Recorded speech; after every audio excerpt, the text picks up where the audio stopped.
बिहार सरकार द्वारा जो ग्रेजुएशन पास करने पर मुख्यमंत्री कन्या उत्थान योजना के तहत जो 50,000 स्कॉलरशिप दिया जाता है, जो भी स्टूडेंट इस योजना का लाभ लेने के लिए ऑनलाइन आवेदन करना चाहते हैं उन सारे स्टूडेंटों के लिए वीडियो बहुत इंपॉर्टेंट है, क्योंकि आज की इस वीडियो के माध्यम से बताने वाला हूँ कि आप लोगों को जो ऑनलाइन आवेदन होगा उसमें आप लोगों को जाति, आवासीय और आय किस प्रकार का आप लोगों को बनाना है, साथ में ऑनलाइन आवेदन में कौन सा गलती आप लोगों को नहीं करना है जिससे कि आप लोगों को फॉर्म रिजेक्ट न हो। तो पूरी जानकारी आज की इस वीडियो के माध्यम से स्टेप बाय स्टेप बताने वाला हूँ। साथ में आप लोगों को अगर आवासीय प्रमाण पत्र बनाते हो तो आप लोगों को किस प्रकार आप लोगों को नाम रहना चाहिए उसमें, साथ में पिताजी का नाम किस प्रकार होना चाहिए, माताजी का नाम किस प्रकार होना चाहिए, साथ में अगर आप लोगों को शादी हो गया है तो उसका किस प्रकार आवासीय बनाना चाहिए, अगर आप लोगों को शादी नहीं हुआ है तो उसका किस प्रकार से आवासीय बनाना चाहिए, साथ में आप लोगों को अस्थायी बनाना चाहिए या अस्थायी बनाना चाहिए। तो पूरी जानकारी आज की इस वीडियो के माध्यम से स्टेप बाय स्टेप बताने वाला, इसलिए आप लोग इस वीडियो को बिना स्किप करके देखिए जिससे कि आप लोगों को सारी इन्फॉर्मेशन मिल सके। तो चलिए वीडियो स्टार्ट करते हैं। स्टार्ट करने से पहले अगर आप लोग पहली बार इस चैनल पर देख रहे हो तो चैनल को सब्सक्राइब करने के साथ साथ बेल आइकन को भी ऑन कर लीजिए। साथ में मेरे टेलीग्राम ग्रुप और व्हाट्सअप चैनल का लिंक इस वीडियो को डिस्क्रिप्शन बॉक्स में मिल जाएगा, तो वहाँ भी जाकर ज्वाइन कर लीजिए, क्योंकि जो भी अपडेट आता है तो सबसे पहले वहाँ पर भी शेयर कर दिया जाता है। बहुत स्टूडेंट का सवाल रहता है कि आपसे कॉन्टैक्ट कैसे करें, तो कॉन्टैक्ट किस प्रकार करना है आगे इस वीडियो के माध्यम से वो भी जानकारी मिल जाएगा। तो जैसे कि यहाँ पर देख लीजिए, मैं आप लोगों के एक यहाँ पर देख लीजिए आवासीय प्रमाण पत्र ओपन कर चुका हूँ। अब आप लोगों को स्टेप बाय स्टेप बताने वाला हूँ कि किस प्रकार आप लोगों को बनाना चाहिए। तो सबसे पहले एक ही स्टूडेंट का एक ही सवाल रहता है कि जाति, आवासीय और आय में कौन कौन सा आप लोगों को लगेगा। तो पहला मैं आप लोगों को जानकारी के लिए बता दूं कि जाति प्रमाण पत्र और आय प्रमाण पत्र ये आप लोगों को ऑनलाइन आवेदन करने में नहीं लगेगा, इसलिए आप लोगों को इसके चक्कर में मत पड़ना है। सिर्फ आप लोगों को ऑनलाइन आवेदन करने में आप लोगों को आवासीय प्रमाण पत्र, जिसको रेसिडेंट सर्टिफिकेट कहते हैं या आप लोग निवास प्रमाण पत्र कहते हैं, सिर्फ आप लोगों को एक ही चीज़ लगेगा, वो है आवासीय प्रमाण पत्र।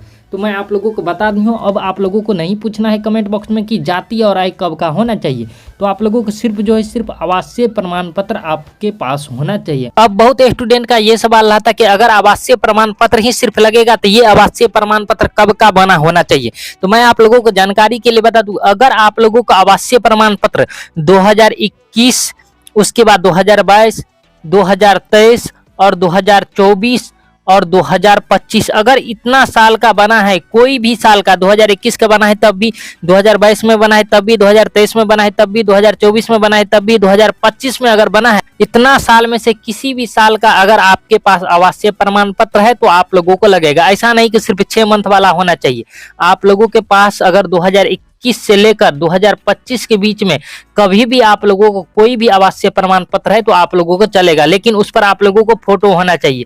अगर आपके आवासीय प्रमाण पत्र पर फोटो है तभी आप लोगों को मान्य है। पहले आप लोगों को फोटो वाला नहीं बनता था, वो 2021 में ही बन रहा था, लेकिन उसको अब बंद कर दिया गया तो वो वाला नहीं चलेगा, इसीलिए आपके पास जो है फोटो वाला आवासीय प्रमाण पत्र होना चाहिए। तो मैं आप लोगों को अब कंफ्यूज दूर कर दिया हूँ कि कितना दिन का आवासीय चलेगा। अब यहाँ पे देख लीजिए आप लोगों को कहाँ का बनाना चाहिए, तो ये आप लोगों को ब्लॉक से होना चाहिए। अंचल या ब्लॉक एक ही बोलते हैं, तो आप लोगों को सभी को इसी से बनता है, तो आप लोगों को कोई दिक्कत नहीं होगा। उसके बाद यहाँ पर देख लीजिए बहुत स्टूडेंट जो है अनुमंडल से बना लेता है, तो अनुमंडल और आप लोगों के डिस्ट्रिक्ट वाला नहीं चलेगा, सिर्फ जो है आप लोगों को ब्लॉक वाला होना चाहिए, जिसको अंचल भी कहते हैं। उसके बाद यहाँ पर देख लीजिए, यहाँ पर बहुत स्टूडेंट गलती करता है जिसके कारण उसका फॉर्म जो है इस प्रकार से कुछ रिजेक्ट हो जाता है। यहाँ पर देख लीजिए, आप लोग खुद यहाँ पर पढ़ सकते हो, reject for invalid domicile certificate. यहाँ पर आप लोगों को इस कारण से आपका फॉर्म रिजेक्ट हो जाएगा, नहीं तो आप लोगों को यहाँ पर ये भी आएगा reject for invalid domicile father mismatch या स्टूडेंट मिसमैच। तो इस प्रकार आप लोगों को फॉर्म को रिजेक्ट किया जाएगा। बाद में आप लोगों को फिर से ये सुधार नहीं होता है। अगर आप लोगों को एक बार फॉर्म रिजेक्ट हो जाता है ग्रेजुएशन में, तो फिर से आपको इसके लिए फिर से आप लोगों का ऑनलाइन आवेदन ही करना पड़ेगा। तो इसके लिए आप लोगों का ऑनलाइन आवेदन कब से होगा, तो अगले साल में होगा। इसलिए अगर आपका फॉर्म एक बार रिजेक्ट होता है तो आप लोगों को 1 से 1.5 साल का इंतजार करना पड़ेगा फिर से ऑनलाइन आवेदन करने के लिए। उसके बाद फिर आप लोगों को 1 से 1.5 साल एक्स्ट्रा में आप लोगों को पेमेंट मिलने में बैंक अकाउंट में टाइम लग जाएगा। इसलिए आप लोगों को ये सब गलती नहीं होना चाहिए। अब देख लीजिए, आप लोगों को ऑनलाइन आवेदन करने से पहले आप लोगों को आवासीय किस प्रकार आपके पास होना चाहिए।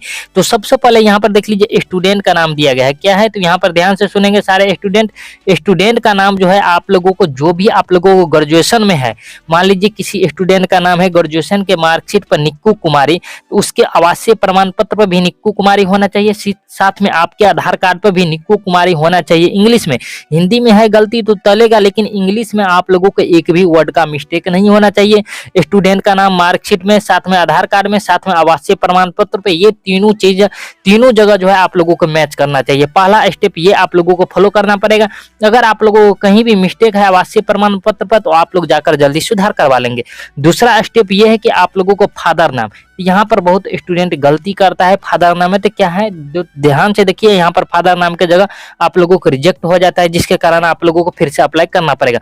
तो फादर नाम में आप लोगों को जो भी आप लोगों को ग्रेजुएशन में स्टूडेंट लिस्ट में नाम अपडेट किया है वही यहाँ पर आप लोगों को जो है आवासीय प्रमाण पत्र पर भी होना चाहिए। बहुत स्टूडेंट का ये सवाल होगा कि मेरे आधार कार्ड पर पिताजी का नाम नहीं है, हस्बैंड जी का नाम हो गया है, तो अब क्या करेंगे। तो आप लोगों को पिताजी का नाम रहे या हस्बैंड का नाम रहे तभी आप लोगों को स्कॉलरशिप मिलेगा। आधार कार्ड पर आप लोगों को फिक्स नहीं है कि आपके पिताजी का नाम रहना चाहिए या आपके हस्बैंड का नाम है। अगर किसी का वही नाम है तो आप लोगों को चलेगा, लेकिन आवासीय प्रमाण पत्र पर जो भी आप लोगों को ग्रेजुएशन में फादर जी का नाम है वही आप लोगों को आवासीय प्रमाण पत्र पर इंग्लिश में वर्ड बाय वर्ड आप लोगों को मैच करना चाहिए। अब देख लीजिए, बहुत स्टूडेंट का ये भी सवाल आता है कि मेरा शादी हो गया है तो किस प्रकार आवासीय बनाना चाहिए।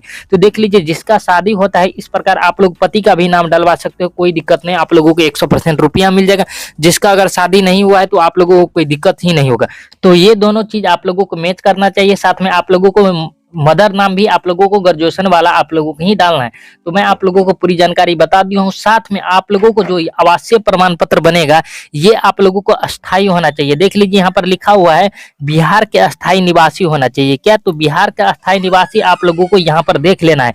साथ में आप लोगों को यहाँ पर अस्थायी भी होता है, यानी वो बिहार का अगर निवासी नहीं है तो उसके लिए अस्थायी प्रमाण पत्र बनता है। तो इसलिए आप लोगों को सभी के आवासीय प्रमाण पत्र आप लोगों को एक बार चेक कर लेना है। यहाँ पर लास्ट लाइन में आप लोगों को लिखा होगा बिहार के अस्थायी निवासी हैं, ये होना चाहिए। अगर आप लोगों को अस्थायी निवास प्रमाण पत्र होगा, जिसको आवासीय प्रमाण पत्र कहते हैं, तो आप लोगों का फॉर्म सबसे पहले ही रिजेक्ट कर दिया जाएगा। तो मैं आप लोगों को पूरी जानकारी बता दी हूं। अब बहुत स्टूडेंट का ये भी सवाल होता है कि तत्काल है मेरे वाला तो नहीं चलेगा। तो आप लोगों के पास अगर तत्काल वाला है तो आप लोगों को फॉर्म को रिजेक्ट कर दिया जाएगा। इसलिए आप लोग ये जो देख रहे हैं नॉर्मल वाला, इस प्रकार आप लोगों को बना लेना है अपने ब्लॉक से। और आप लोगों को तत्काल वाला आवासीय प्रमाण पत्र नहीं लगेगा। साथ में यहाँ पर आप लोगों को फोटो भी होना चाहिए। ठीक, तो फोटो आप लोगों को किसी भी प्रकार का है तो चलेगा, लेकिन आप लोगों को तत्काल वाला नहीं चलेगा। तो इसलिए अगर आप लोगों के पास तत्काल वाला है तो उसको चेंज करके जल्दी ब्लॉक वाला आवासीय प्रमाण पत्र बना लेना है, नहीं तो आप लोगों को बाद में फॉर्म रिजेक्ट होगा। तो मैं आप लोगों को पूरी जानकारी बता दी हूँ। इसके बावजूद अगर कोई डाउट है, प्रॉब्लम थे, इस वीडियो को कमेंट बॉक्स में जाकर कमेंट कर सकते हैं। साथ में बहुत स्टूडेंट का सवाल रहता है कि आपसे कॉन्टेक्ट कैसे करें। तो कॉन्टेक्ट हमें इंस्टाग्राम के थ्रू कॉन्टेक्ट कर सकते हैं, उसका लिंक इस वीडियो को डिस्क्रिप्शन बॉक्स में मिल जाएगा, तो उसके थ्रू कॉन्टेक्ट कर सकते हैं। लेकिन इंस्टाग्राम आईडी पर कॉन्टेक्ट करने से पहले सारे स्टूडेंट को इंस्टाग्राम आईडी को फॉलो करना पड़ेगा, उसके बाद ही रिप्लाई मिलेगा। अगर आप लोग फॉलो नहीं करते हो तो कोई भी रिप्लाई नहीं दिया जाएगा। साथ में एक और सवाल रहता है स्टूडेंट का कि मेरा शादी हो गया तो आवासीय प्रमाण पत्र पर कुछ और एड्रेस है, साथ में कुछ और एड्रेस है, आधार कार्ड पर कुछ और एड्रेस है, तो क्या हमको मिलेगा? हाँ मिलेगा। आप लोगों को कोई भी चेंज नहीं कराना है, सिर्फ आप लोगों को आवासीय प्रमाण पत्र ये बिहार का कहीं का भी अगर बना लेते हैं, आपके नाम और पिताजी का नाम अगर मैच कर जाता है तो आप लोगों को मिल जाएगा। सिर्फ बिहार का आवासीय होना चाहिए। अगर बिहार के बाहर का है, दूसरा राज्य का है, तो आप लोगों को स्कॉलरशिप नहीं मिलेगा। साथ में आपके आधार कार्ड पर भी बिहार का ही एड्रेस होना चाहिए।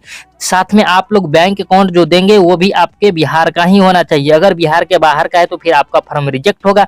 अगर बिहार के बाहर का बैंक अकाउंट देते हैं तो एक ही बैंक अकाउंट आप लोगों को उसमें लगेगा, वो है इंडियन पोस्ट पेमेंट बैंक।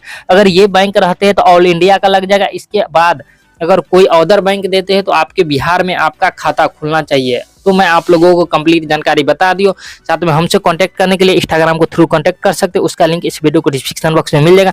लेकिन इंस्टाग्राम आईडी पर कांटेक्ट करने से पहले सारे स्टूडेंट को इंस्टाग्राम आईडी को फॉलो करना पड़ेगा, उसके बाद ही रिप्लाई मिलेगा। साथ में अगर मेरा व्हाट्सअप चैनल में अभी तक ज्वाइन नहीं किए तो इस वीडियो को डिस्क्रिप्शन बॉक्स में व्हाट्सअप चैनल का लिंक मिलेगा, वहां भी जाकर आप लोग अवश्य ज्वाइन कर लीजिए। तो चलिए मिलते हैं किसी नेक्स्ट वीडियो में न्यू अपडेट के साथ, तब तक के लिए धन्यवाद।